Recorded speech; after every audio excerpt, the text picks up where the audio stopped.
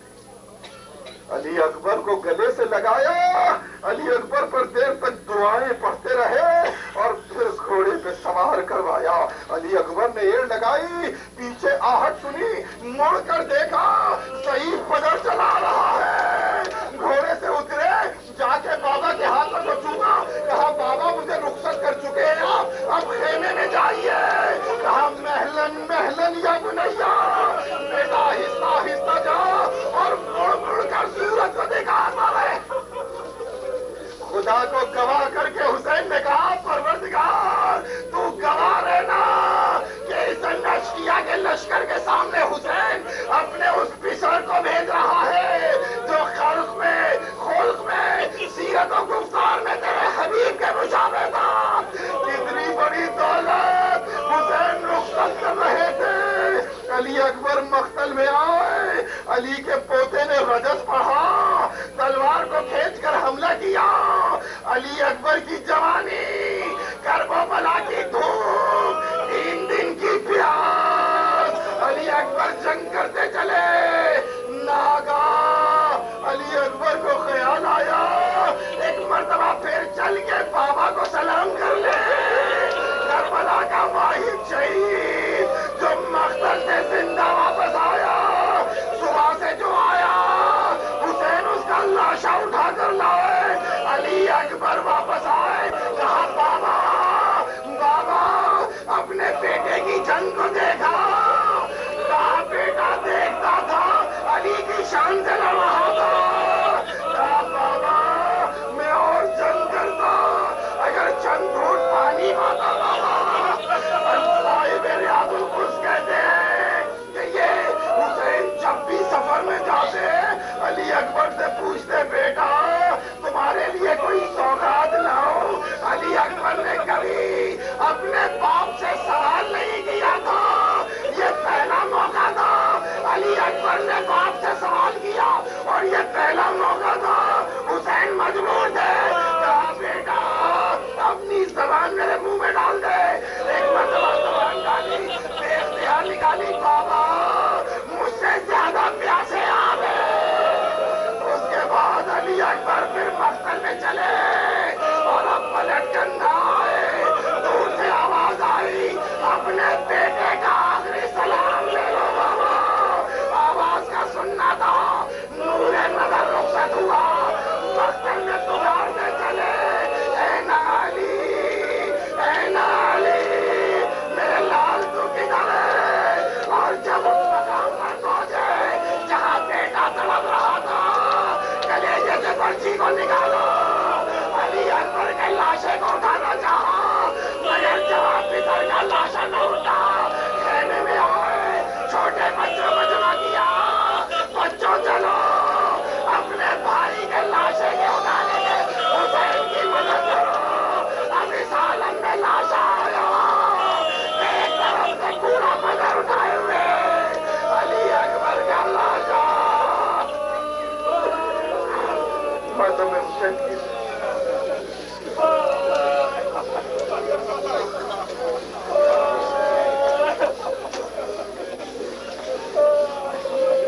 یا حسین یا حسین یا حسین۔